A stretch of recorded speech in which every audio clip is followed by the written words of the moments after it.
देखिए, national conference on tuberculosis and chest diseases 79th edition है ये, जयपुर के अंदर किया जा रहा है। 1000 की संख्या में डॉक्टर्स जयपुर आए हुए हैं और चेस्ट से रिलेटेड जितनी भी बीमारियां हैं और उनके लिए नए नए इलाजों पे चर्चा हो रही है। एक बहुत ही रोचक सत्र यहाँ पे हुआ है। जिस सत्र के बारे में आपको बताता हूँ, वो सत्र को नाम दिया गया कि restatement of respiratory medicine in under graduate curriculum, यानी कि जो MBBS करते हैं उनके पाठ्यक्रम में रेस्पिरेटरी यानी कि श्वास से जुड़ी हुई दवाइयों को जोड़ा जाए। इस विषय के ऊपर चर्चा हो रही थी, तो मैंने कहा इस विषय पे आप तक भी बहुत कुछ पहुंचाना ज़रूरी है। आप भी जानिए और हम भी जानते हैं कि ये विषय है क्या। इस पे बात करने के लिए मेरे साथ हैं TB एसोसिएशन ऑफ इंडिया के president doctor VK Arora, chairman साहब।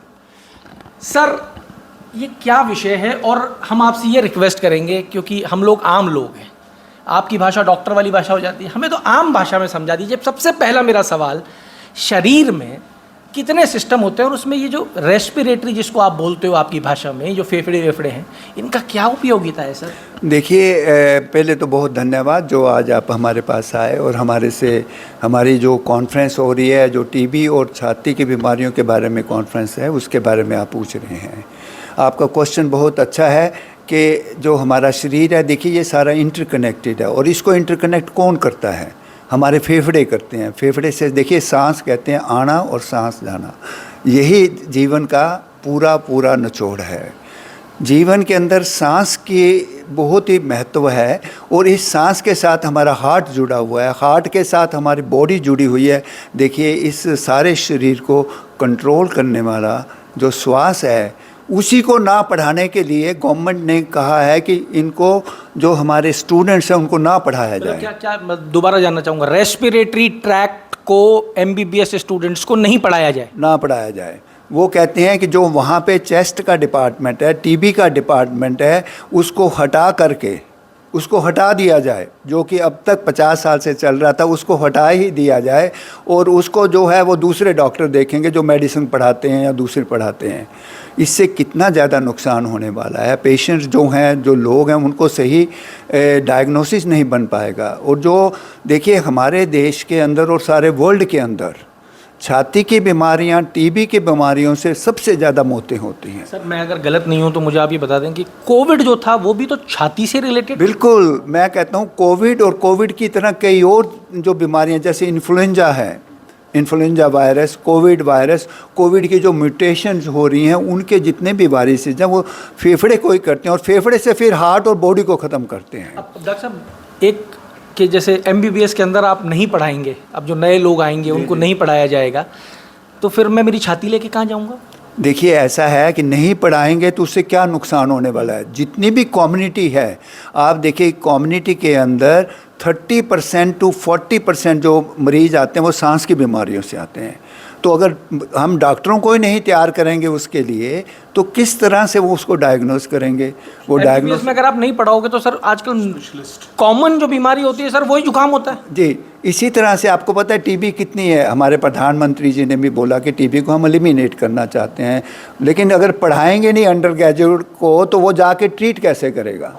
तो ये तो बहुत ही मतलब एक बहुत ही अजीब सा फैसला जो हमारे जो मेडिकल एजुकेशन की पॉलिसी बनाते हैं उन्होंने लिया है। और हम लोग सब हैरान हैं कि हम किसी को पता भी नहीं किया, अचानक ही बोल दिया कि ये इसको हम हटाएंगे। नॉर्मली क्या होता है कि स्टेक होल्डर को इन्वॉल्व किया जाता है। स्टेक होल्डर मतलब कि जो उससे रिलेटेड है, उनसे पूछा जाता है कि भाई इसको हटाएं नहीं हटाएं। एकदम उन्होंने डिसीज़न किया कि इसको हटा दिया जाए और इसको हटाने के बाद जब हम लोगों को पता लगा तो हम सब हैरान हैं कि ये क्या किया गया है।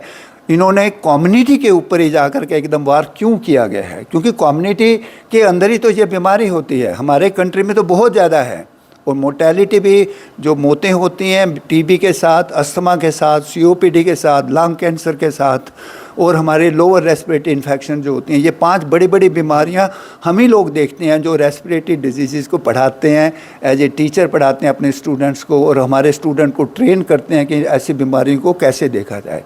अगर वो इन बीमारियों को शुरू में नहीं पहचानेंगे तो मोर्टेलिटी होने का बहुत ज़्यादा खतरा है। वैसे भी मोर्टेलिटी होती है, लेकिन वो और बढ़ने का बहुत ज़्यादा खतरा है। और उसको कंट्रोल इसी लेवल पे करना कि अपने डॉक्टरों को तैयार किया जाए हम मेडिकल कॉलेज के अंदर, ताकि वो जा कर के इन बीमारियों को आइडेंटिफाई कर सकें, उनकी ट्रीटमेंट कर सकें, और जो कम्युनिटी के अंदर जो हमारे लोग हैं उनके अंदर जा कर के इसके बारे में प्रचार कर सकें। देखिए, शरीर का एक महत्वपूर्ण सिस्टम है रेस्पिरेटरी ट्रैक्ट, यानी कि सांस का आना और जाना। और ये कहा जाता है कि ऑक्सीजन पार्टिकल्स को ब्लड कैरी करता है और शरीर के हिस्सों में लेके जाता है। अब यहाँ पे जो चर्चा चल रही है, ये चर्चा ये कहती है कि अब जो MBBS करके स्टूडेंट्स निकलेंगे, डॉक्टर्स कहलाएंगे, उनको रेस्पिरेटरी ट्रैक्ट के विषय में नहीं पता होगा। यही चर्चा चल रही है सर। जी। सर इसके क्या तो नुकसान और क्या फ़ायदे? तो ये जो था पहले, एक जो कंसेप्ट था पारिवारिक डॉक्टर का, कि हमारे पास ऐसे डॉक्टर्स MBBS रहते थे जो कि हर जगह घर घर जाते थे, और जो अभी आजकल वो कंसेप्ट अभी आपने देखा कि नहीं रह गया है। तो इसलिए MBBS से अगर आप चेस्ट डिपार्टमेंट या उस निकालते हैं, तो अगर सपोज़ किसी मरीज को अगर इसकी कुछ प्रॉब्लम होती है, तो उसको स्पेशलिस्ट के पास जाना पड़ेगा, जो जिन्होंने MD किया है। तो आई थिंक ये वाला कंसेप्ट, जो फैमिली मेडिसिन का कंसेप्ट भी हम लोग कहीं ना कहीं उसको अभाव हो रहा है, और उसका भी, और ये जो है इसका डिसीजन लिया है, वो शायद मुझे लगता है कॉमन पब्लिक के भी ऊपर इसका असर रहेगा। क्योंकि अगर डिपार्टमेंट ही नहीं रहेंगे, तो ये जो भी कुछ मरीज जो आते हैं रेस्पिरेटरी मेडिसिन और फिर ये जो फेफड़े से संबंधित रोगों के, उनको फिर इनके फिर स्पेशलिस्ट के पास जाना पड़ेगा, क्योंकि MBBS के पास तो इसका ज्ञान नहीं है। MBBS जो है GP वहाँ से आप उसको निकाल रहे हो। मेरा सवाल यहाँ ये आता है कि जब MBBS में ही नहीं पढ़ाया गया रेस्पिरेटरी ट्रैक्ट, तो फिर वो जो आप स्पेशल उसकी बात कर रहे हो, स्पेशलिस्ट की बात कर रहे हो सर, वो कैसे जानेगा इस चीज़ को? तो हाँ, तो NMC का यही बोलना है कि अगर किसी को सीखना है रेस्पिरेटरी मेडिसिन, तो MBBS में क्यों पढ़ाए? अगर उनको इतना इंटरेस्ट है तो वो MD करें उसमें। पर इसका तो मतलब ये कि हर एक भी चीज़ का स्पेशलाइजेशन हो। मतलब अगर कॉमन मरीज है वो MBBS के पास जाएगा, और उसको रेस्पिरेटरी, तो उसको अगर कुछ होता है तो वो तो रेफ़र करेंगे MD के लिए। तो फिर मैंने जो कहा ना आपको, कितना समय होता है कि डॉक्टर साहब, मैं आपसे ईमानदारी से एक बात पूछना चाहता हूँ। कोविड के समय में हमने देखा था कि सब चीज़ों इंतजार कर सकती हैं। मेरा हाथ कट जाए, खून बह रहा है, इंतजार हो सकता है। मेरी किडनी खराब है, इंतजार हो सकता है। मेरी पैनक्रिया खराब है, इंतजार हो सकता है। सांस मेरी कैपेसिटी 55 सेकंड है रोकने की, तो मैं 1 मिनट 10 सेकंड नहीं रोक सकता। तो इसमें तो इंतजार ही नहीं है सर। रेफर करने में मरीज का क्या होगा?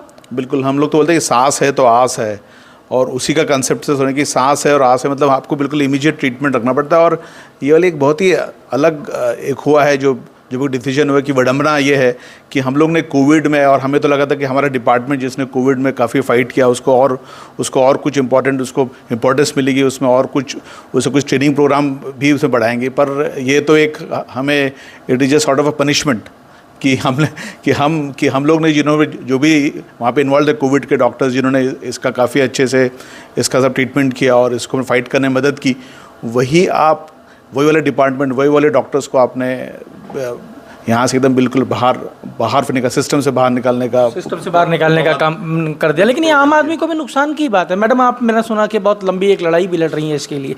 डॉक्टर्स का क्या कदम होगा? डॉक्टर्स अब क्या करने जा रहे हैं? आप लोग क्या विचार बना रहे हो? किस तरीके से लड़ाई लड़ेंगे? सबसे पहले तो हम ये कहेंगे कि मेडिकल कॉलेज में 2 बहुत अहम काम होता है। हम हमेशा मेडिकल कॉलेज को यहाँ से डॉक्टर पढ़कर बाहर निकलते हैं, बस इतना ही देखते हैं। लेकिन हमने ये भी देखना चाहिए कि जो कॉमन मैन है, जब उसको तबीयत से लेकर स्वास्थ्य रिलेटेड कोई भी जब उसको तकलीफ़ रहती है, तो वो कहाँ जाता है? वो सरकारी अस्पताल में या मेडिकल कॉलेज में ही जाता है। तो मेडिकल कॉलेज में ना कि बिल्कुल एजुकेशन, लेकिन उसके साथ साथ कॉमन मैन की जो भी तकलीफ़ होती है स्वास्थ्य संबंधी, उसका इलाज भी वहीं होता है।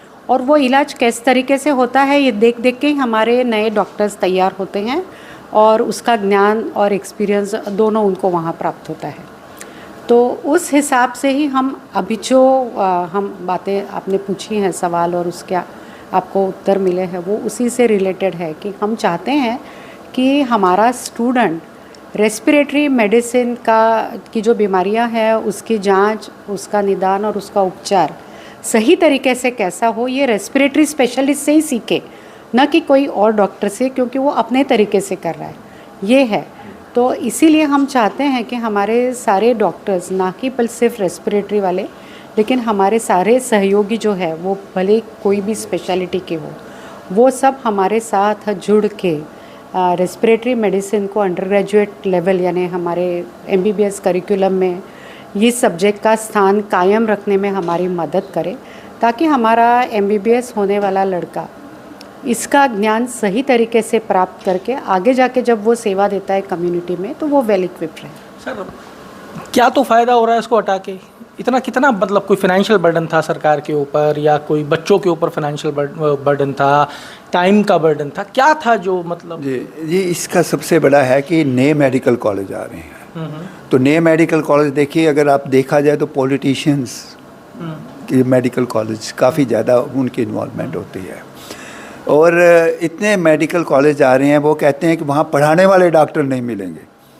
तो नए मेडिकल कॉलेज और बनाने के लिए, और डॉक्टर बनाने के लिए, ये मतलब ये कौन कह रहा है सर? ये हमारे को जो NMC नेशनल मेडिकल जो पॉलिसी बनाता है, जो नए मेडिकल कॉलेज को खोलने की पॉलिसी बना रहा है, उनका ये सोचना है। तो मतलब कल को डॉक्टर साहब अगर मान लीजिए कि आज तो रेस्पिरेटरी वाले नहीं मिल रहे, कल को किडनी वाले नहीं मिलेंगे, फिर तो उसको भी हटा देंगे? अब देखिए ये तो वही बता सकते हैं, सोच तो उनकी यही लगती है, और इसीलिए हम लोग बहुत हैरान हैं। जो भी डॉक्टर देखिए यहाँ आज इस गोष्ठी के अंदर बहुत सीनियर डॉक्टर बैठे, और सब हैरान हैं कि ये क्या हो रहा है, कैसे हो रहा है, कौन पॉलिसी को बना रहा है, कौन पॉलिसी को देख रहा है, कौन इस डिसीजन को ले रहा है। तो ये एक बहुत ज़्यादा विडम्बना हम डॉक्टरों में भी आ रही है, और बहुत ज़्यादा उन लोगों को बुरा लग रहा है, सब डॉक्टरों को।